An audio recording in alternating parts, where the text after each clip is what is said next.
नमस्कार, नमो नारायण भक्तों, स्वागत है आप सभी का। भक्तों, इस वीडियो में हम चर्चा करेंगे चतुर्मास के ऊपर। चातुर्मास में हमें क्या करना चाहिए, क्या नहीं करना चाहिए, क्या खाना चाहिए, क्या नहीं खाना चाहिए, सभी नियम के ऊपर हम विस्तार से चर्चा करेंगे। भक्तों, 6 जुलाई 2025 रविवार से लेकर के 2 नवंबर 2025 रविवार तक चातुर्मास रहेगा। चातुर्मास के नियम का पालन करना है। भक्तों, जो लोग 6 जुलाई 2025 रविवार से चातुर्मास के नियम का पालन नहीं कर सकते हैं, उन्हें 10 जुलाई 2025 गुरु पूर्णिमा से करना है। जो लोग 10 जुलाई को भी नहीं कर रहे हैं, तो 11 जुलाई 2025 श्रावण मास के शुभारंभ से अवश्य आपको चातुर्मास के सभी नियमों का पालन करना चाहिए। भक्तों, यह चातुर्मास के नियम स्कंद पुराण और पद्म पुराण में विस्तार से बताया गया है। स्कंद पुराण में ब्रह्मा जी नारद जी को इसकी महिमा का वर्णन करते हैं और पद्म पुराण में शिव जी इस चातुर्मास के महिमा का वर्णन करते हैं। भक्तों, आइए चातुर्मास के सभी नियमों के ऊपर हम चर्चा करते हैं। भक्तों, ऐसा कहा गया है कि चातुर्मास में जो कोई मनुष्य नदी में स्नान करता है वह सिद्धि को प्राप्त करता है। यानी गंगा, यमुना, नर्मदा, सरस्वती, कावेरी, तुंगभद्रा जो प्रमुख नदियां हैं, इन नदियों में अवश्य एक बार आपको चातुर्मास के अंदर स्नान करना चाहिए। इससे आपको सिद्धि की प्राप्ति होती है और सभी पाप आपके जल करके राख हो जाते हैं। जो व्यक्ति चातुर्मास में झरना, तड़ाग और बावली में स्नान करता है, उसके सहस्त्रों हजार पाप तत्काल नष्ट हो जाते हैं। यानी सामान्य जो नदियां हैं, झरना है, बावड़ी है, इसमें भी यदि आप स्नान करते हैं तो आपके 1000 पाप तत्काल नष्ट हो जाएंगे, इतनी महिमा है। पुष्कर में, प्रयाग में अथवा और किसी महाविशेष तीर्थ के जल में जो मनुष्य चातुर्मास में स्नान करता है, उसके पुण्य की संख्या का वर्णन करना संभव नहीं है। नर्मदा, भास्कर क्षेत्र, प्राची, सरस्वती तथा समुद्र संगम में एक दिन भी जो व्यक्ति स्नान कर लेता है चातुर्मास के अंदर, वह अपने देह को पाप रहित कर देता है। उसके देह में पाप के लेस मात्र भी नहीं रहते हैं, ऐसा ब्रह्मा जी स्कंद पुराण में कहते हैं। भक्तों, जो नर्मदा जी में एकाग्रचित्त होकर मात्र 3 दिन भी चातुर्मास में स्नान करता है, उसके पाप के 1000 टुकड़े हो जाते हैं, ऐसी महिमा है। भक्तों, मैं तो बोलूँगा कि आपको चातुर्मास में नदी में स्नान करना चाहिए। यदि आपके घर से नदी दूर है, आप कुंभ में गए होंगे, संगम का जल आपके घर पर होगा, तो आप संगम के जल को स्नान करने वाले जल के अंदर डाल करके स्नान कीजिए। उसके अंदर सफ़ेद तिल डाल दीजिए, उसके अंदर बिल्व पत्र के टुकड़े डाल दीजिए, बिल्व पत्र डाल दीजिए और गंगा जल डाल दीजिए अथवा संगम का जल डाल दीजिए, फिर स्नान कीजिए। इसकी महिमा है, इसकी अनंत महिमा है, आगे भी इसका वर्णन आएगा। भक्तों, जो गोदावरी नदी में सूर्योदय के समय अथवा सूर्योदय से पूर्व चातुर्मास में 15 दिन तक स्नान करता है, वह अपने पूर्व जन्म के कर्म जनित शरीर का परित्याग करके भगवान विष्णु के धाम में जाता है। भक्तों, समझ लीजिए कि आपके पूर्व जन्म में आपने जो भी कोई अपराध पाप किया होगा, वो सारे पाप नष्ट हो जाएंगे। जो मनुष्य तिल मिश्रित और आंवला मिश्रित जल से अथवा बिल्व पत्र के जल से चातुर्मास में स्नान करता है, उसके समस्त दोष का शमन, उसके संपूर्ण पाप नष्ट हो जाते हैं, ऐसा स्कंद पुराण में ब्रह्मा जी कहते हैं। भक्तों, स्नान करने वाले जल में सफ़ेद तिल डालना है। आंवला मिल जावे तो आंवला को भूका करके वो डाल दीजिएगा जल में, नहीं तो साबुत आंवला मिले तो साबुत आंवला डाल दीजिएगा और तीर्थों का जल डाल करके आप स्नान कीजिएगा। बिल्व फल भी डाल सकते हैं अथवा बिल्व पत्र आता है, उसको भी जल में डाल करके स्नान कर सकते हैं। इसकी महिमा अनंत गुना बताया है चातुर्मास के अंदर। भक्तों, चातुर्मास में भगवान विष्णु का स्मरण करने से, विष्णु सहस्त्र नाम का पाठ करने से, नाम जप ओम नमो भगवते वासुदेवाय, ओम नमो नारायणाय अथवा ओम विष्णु विष्णु विष्णु ऐसा भी बोलने से और शालिग्राम भगवान का अभिषेक करने से, भगवान का चरणोदक मस्तक पर धारण करने से समस्त पाप नष्ट हो जाते हैं, समस्त पापों की निवृत्ति हो जाती है और जीवन कल्याणकारी बनता है। चातुर्मास में भगवान नारायण जल में शयन करते हैं। जल में भगवान विष्णु का तेज अंश व्याप्त रहता है। उस समय जल में स्नान किया गया सब तीर्थों से अधिक फल देता है। बिना स्नान किए यदि कोई शुभ कार्य किया जाता है, वह सब निष्फल हो जाता है और उसके फल को राक्षस ग्रहण करते हैं। चातुर्मास में नदी स्नान करने के बाद श्रद्धा युक्त भक्ति चित्त होकर के अपने पितरों का श्राद्ध और तर्पण करना चाहिए। चातुर्मास में अपने पितरों का अवश्य श्राद्ध तर्पण कीजिएगा।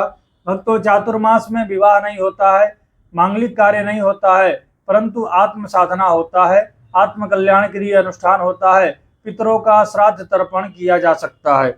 भक्तों, इससे महान फल की प्राप्ति होती है जो चातुर्मास में पितरों का श्राद्ध और तर्पण करता है। इससे उसके पितर खूब उसे आशीर्वाद देते हैं और उसका जीवन सुखमय आनंदमय रहता है। भगवान का नाम जप करें, मंत्र जाप अनुष्ठान के लिए चातुर्मास सर्वश्रेष्ठ है, ऐसा ब्रह्मा जी कहते हैं। चातुर्मास में भगवान विष्णु का ध्यान और जगत पिता परमेश्वर के सेवन सन्निधि से 100 जन्मों के पाप भस्म हो जाता है। चातुर्मास में अन्न जल का दान की बहुत विशेष महिमा बताया गया है।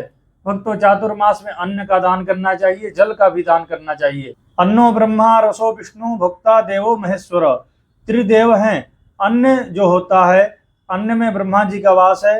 अन्न को हम ग्रहण करते हैं, उससे जो रस निकलता है उसमें विष्णु का वास है। और भोक्ता जो हम खाते हैं और खाने के बाद जब वो हजम होता है, पचता है, हमें बल शक्ति की प्राप्ति होती है, वह साक्षात महारुद्र हैं।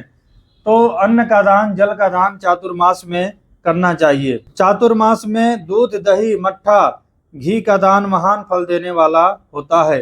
दूध, दही और अन्न का दान बहुत उत्तम फल देता है, ऐसा ब्रह्मा जी कहते हैं। चातुर्मास में सब्जी, साग का दान करने वाला व्यक्ति कभी नरक में नहीं जाता है। भक्तों, कितनी बड़ी बात कही गई है। आप चातुर्मास में सब्जी का दान कीजिएगा।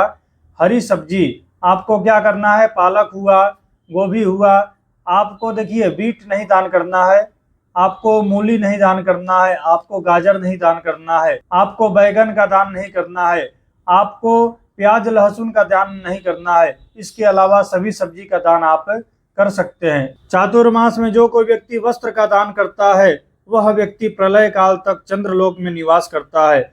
जो चातुर्मास में चंदन, अगर और धूप का दान करता है वह मनुष्य पुत्र पौत्र सहित विष्णु लोक को प्राप्त करता है। चातुर्मास में जो मनुष्य ब्राह्मणों के द्वारा वेद पाठ, वेद पारायण कराता है और फल का दान करता है वह कभी यमलोक का दर्शन नहीं करता, यमलोक में नहीं जाता है। जो मनुष्य चातुर्मास में भगवान विष्णु के प्रीत्यर्थ विद्या का दान करता है, गौ दान करता है, भूमि दान करता है, वह अपने पूर्वजों का उद्धार कर देता है। जिस देवता के लिए, इष्ट देव के लिए चातुर्मास में गुड़, नमक, तेल, शहद, तीर्थ पदार्थ, तिल और अन्न देता है वह उसी देवता के लोक में जाता है। चातुर्मास में विष्णु के लिए हवन करने वाला मनुष्य विष्णु को प्रिय हो जाता है और विष्णु लोक में जाता है। जो मनुष्य भगवान विष्णु की प्रसन्नता के लिए अपने प्रिय वस्तु का प्रयत्न पूर्वक त्याग करता है, उसकी त्यागी हुई वस्तु उसको अक्षय पुण्य के रूप में प्राप्त होती है। भक्तों, चातुर्मास में जो सबसे प्रिय वस्तु है उसको आपको त्याग करना चाहिए।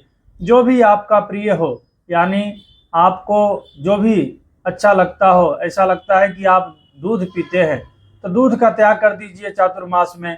आप दही खाते हैं नित्य तो दही का त्याग कर दीजिए। आपका जो प्रिय वस्तु है उसको यदि आप त्याग कर देंगे तो चातुर्मास के बाद जब आपका देह का विसर्जन होगा, शरीर त्यागेंगे, तो आपको अच्छे गुना फल की प्राप्ति होगी, क्योंकि आपने वस्तु का त्याग किया है चातुर्मास में। इसकी महिमा का वर्णन किया जा रहा है। चातुर्मास में धातु के बर्तन का त्याग करके पलाश के पत्ते में भोजन करने वाला मनुष्य ब्रह्म भाव को प्राप्त करता है और उसके सभी पाप नष्ट हो जाते हैं, सभी पापों से उसकी मुक्ति हो जाती है।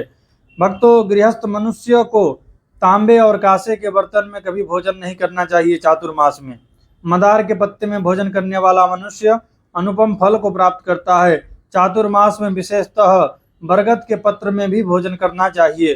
चातुर्मास में अपने गृहस्थ आश्रम को छोड़कर कहीं बाह्य आश्रम में जाकर भजन अनुष्ठान करने वाला मनुष्य का पुनर्जन्म नहीं होता है।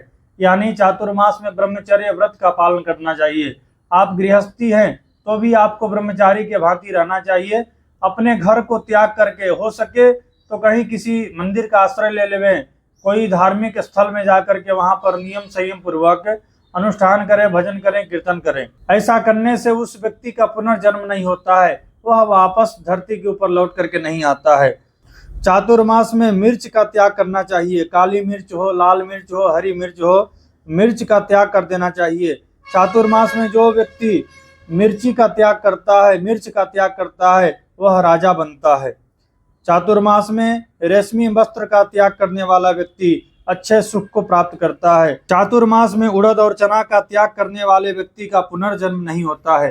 चातुर्मास में काले रंग का वस्त्र नहीं पहनना चाहिए। चातुर्मास में भूल कर भी नीले रंग का वस्त्र नहीं पहनना चाहिए। नीले रंग के वस्त्र को यदि आप देख लेते हैं तो भी आपको पाप लगता है। जब आप सूर्य भगवान का दर्शन करते हैं तब आप इस पाप से मुक्त हो जाते हैं।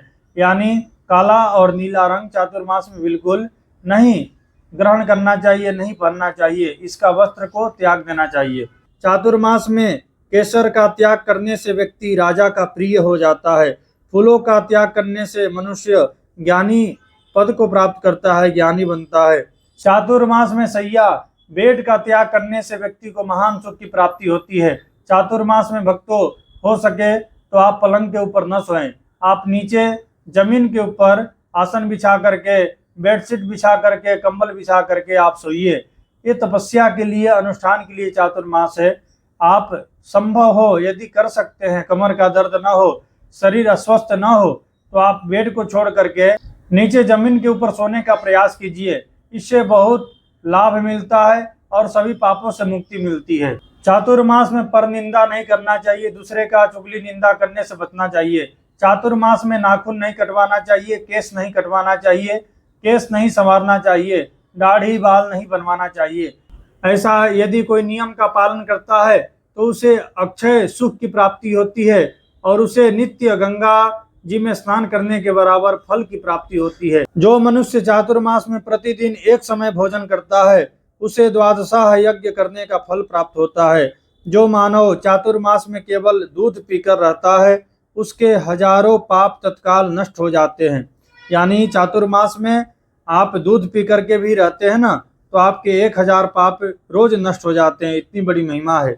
जो मनुष्य चातुर्मास में नित्य परिमित अन्न का भोजन करता है, परिमित अन्न यानी अगर आपने पहले दिन ऐसा मन में विचार किया कि मेरे को 1 कटोरी दाल पीना है, तो 1 कटोरी दाल आपको 4 महीना तक पीना पड़ेगा। उसे कहते हैं परिमित अन्न। यानी एक प्रमाण में, एक नियम के अनुसार पहले दिन से जो आपने नियम बनाया उसको 4 महीने तक फॉलो करना है। 2 नवंबर 2025 देव उठनी एकादशी तक आपको ये नियम का पालन करना है। जो व्यक्ति इस प्रकार परिमित भोजन करता है वह सब पातकों का नाश करके वैकुंठ धाम को प्राप्त करता है। चातुर्मास में एक अन्न भोजन करने वाला मनुष्य कभी रोगी नहीं होता है। एक अन्न यानी अगर आपको भोजन करना है तो एक टाइम भोजन कीजिए और आप निर्धारित कर लीजिए कि आपको क्या खाना है। रोटी खाना है तो रोटी, चावल खाना है तो चावल, अथवा सब्जी खाना है तो सब्जी, दाल पीना है तो दाल। ऐसा एक अन्न को ग्रहण करके आपको पूरे चातुर्मास में रहना है। चातुर्मास में जो व्यक्ति नमक का त्याग कर देता है उसके संपूर्ण पाप उसके शरीर को छोड़ करके चले जाते हैं, उसके समस्त पाप खत्म हो जाते हैं। चौमासे में, चातुर्मास में भगवान विष्णु की प्रसन्नता के लिए फलाहार करने वाला मनुष्य बड़े बड़े पापों से मुक्त हो जाता है। जो मनुष्य कंदमूल का आहार करता है, जो मनुष्य कंदमूल का आहार करता है वह अपने साथ अपने पूर्वजों को घोर नरकों से उद्धार करके भगवान विष्णु के लोक में चला जाता है। कंदमूल यानी 12 वर्ष तक भगवान रामचंद्र वन में जो कंदमूल खाए थे, अयोध्या में बड़े बड़े तीर्थ स्थल में वह मिलता है। वह कंदमूल खाने का विधान है। भक्तों, जो मनुष्य चातुर्मास में प्रतिदिन केवल जल पीकर रहता है उसे रोज अश्वमेध यज्ञ करने का फल प्राप्त होता है, केवल जल पी के रहने का।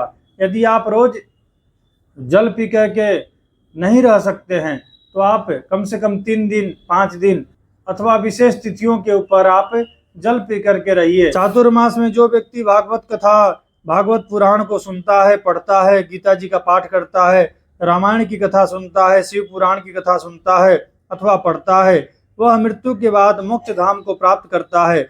सत्संग कथा सभी को सुनना चाहिए। चातुर्मास में कभी भी शहद का सेवन नहीं करना चाहिए। चातुर्मास के सभी 8 एकादशी का व्रत नियम पूर्वक करना चाहिए। भक्तों, चातुर्मास में शहद अवश्य त्याग कर देना चाहिए। शहद का शहद का सेवन करने से बड़े बड़े पुण्य हमारे नष्ट हो जाते हैं। चातुर्मास में शहद तो भूल करके भी नहीं खाना चाहिए। भक्तों, यह थे चातुर्मास के कुछ नियम। आप चातुर्मास के सभी नियमों का पालन अगर नहीं कर सकते हैं तो कुछ नियम का पालन अवश्य कीजिएगा। इसमें जो आपको नियम अच्छा लगे उस नियम का पालन आप लोग कीजिएगा, अपने जीवन को श्रेष्ठ बनाइएगा। भक्तों, वीडियो को पूर्ण करने से पहले मैं आपको एक बात बोलना चाहूंगा, न किसी के अभाव में जियो, न किसी के अभाव में जियो, न किसी के प्रभाव में जियो। ये जिंदगी आपकी अपनी है, बस केवल प्रभु के और अपने भाव में जियो। भक्तों, यह वीडियो आपको अच्छा लगा हो तो इसे लाइक कीजिएगा। हमारे चैनल पर नए हैं तो इसे सब्सक्राइब कर लीजिएगा, बेल आइकन को दबा देवें ताकि मैं कोई भी वीडियो अपलोड करूं उसका नोटिफिकेशन आप तक पहुंचे। आप सभी को श्री हरि, आप सभी को नमो नारायण। ओम श्री मात्रे नमः।